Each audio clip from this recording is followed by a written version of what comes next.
mwiza kuri mwe mwese mudukurikiye. Tubaye ikaze ku mwanya w'amakuru iteganyagihe mutegurirwa n'ikigo cy'igihugu cy'ubumenyi bw'ikirere Meteo Rwanda. Muri kumwe nanjye Mukazarukundo Clarisse. Uyu munsi twagize ikirere cyaranzwe n'ibicu byatanze imvura kuva mu masaha mu gitondo kugera mu masaha yo ku gicamunsi ahenshi mu gihugu. Ku munsi w'ejo rero n'ubundi mu masaha yo ku gicamunsi biteganyijwe yuko ahenshi mu gihugu hazaboneka imvura nk'uko ino shusho irimo ibyerekana. Reka dukomeze tureba iteganyagihe ry'umunsi w'ejo duhereye mu masaha mu gitondo. Biteganyijwe yuko mu majyepfo nta mvura ihateganyijwe, ariko mu burengerazuba bw'igihugu cyacu naho nta mvura ihateganyijwe, ndetse Nyabihu hapimirwa dogere Celsius 11, aho Rusizi hazapimirwa dogere Celsius 17 mu masaha mu gitondo.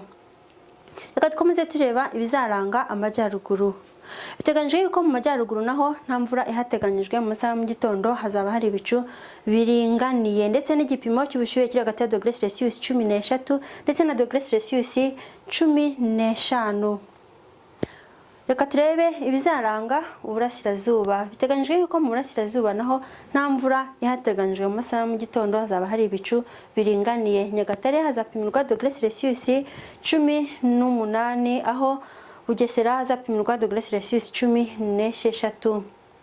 Umujyi wa Kigali nawo nta mvura uteganyijwemo ejo mu masaha ya mu gitondo, ndetse hazaba hari igipimo cy'ubushyuhe cya dogere Celsius 18. Mu masaha yo ku gicamunsi mu ntara y'amajyepfo hateganyijwe imvura yumvikanamo inkuba n'igipimo cy'ubushyuhe kiri hagati ya dogere Celsius 22 ndetse na dogere Celsius 23. Mu burengerazuba naho hateganyijwe imvura, ndetse imvura yumvikanamo inkuba. Nyabihu hapimirwe dogere Celsius 22. Mu majyaruguru naho hateganyijwe imvura, ndetse imvura ikumvikanamo inkuba n'igipimo cy'ubushyuhe kiri hagati ya dogere Celsius 21 ndetse na dogere Celsius 22. Mu burasirazuba hateganyijweyo imvura nayo yumvikanamo inkuba, ariko Gatsibo ndetse na Nyagatare hapimirwe dogere Celsius 26. Umujyi wa Kigali nawo uteganyijwemo imvura yumvikanamo inkuba na dogere Celsius 25.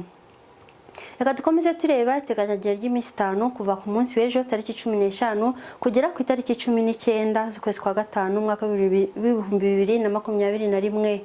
Biteganyijwe yuko rero muri iyo minsi hazateganyijwe kuzaboneka imvura mu gihugu cyacu, ariko kuva ku itariki 16 iyo mvura ikazagenda itangira kugenda igabanuka. Reka turebe igihe izuba rizarasira ku munsi w'ejo ndetse n'igihe izuba rizarengera. Ku munsi w'ejo biteganyijwe ko izuba rizarasa saa 11:51 za mu gitondo, rirenga saa 12:03 za nimugoroba. Mwakoze kudukurikira, mugire umugoroba mwiza.